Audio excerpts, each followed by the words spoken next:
Hi, I'm Isuzamola. This is my creative pseudonym. Now, I will comment on some nuances regarding the materials needed to create a cape that imitates ostrich feathers. You can see a photo below showing what the necessary materials look like. I usually buy Isolon in a hardware store. I use 3 mm, but 2 mm is also suitable. It will just require a bit more material. I also buy agricultural fabric in a hardware store. It should be dense. You can use any other material. The key point is that the feathers must stick well to it.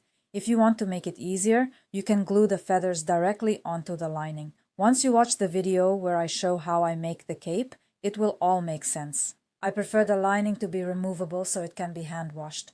As for the cotton curtain tape with 2 threads, I bought it in a store that sells curtains. I'm sure you can find it on Amazon. For the drawstring in the lining, you can use any cotton cord, or instead of making a drawstring casing, you can sew in the same cotton curtain tape with 2 threads. In that case, the cord won't be necessary. In the video, I use a cotton cord, but you'll understand how it can be replaced with the tape. When working with glue, be careful not to overheat it, otherwise the isolon may melt. The entire cape can be sewn by hand or with a sewing machine. I show both options in the video. I pre-stitched the lining using a sewing machine, but I didn't show that step. I believe you'll understand it anyway. I'll try to add comments for each step. If you have questions, you can reach out to me through social media using my contact details.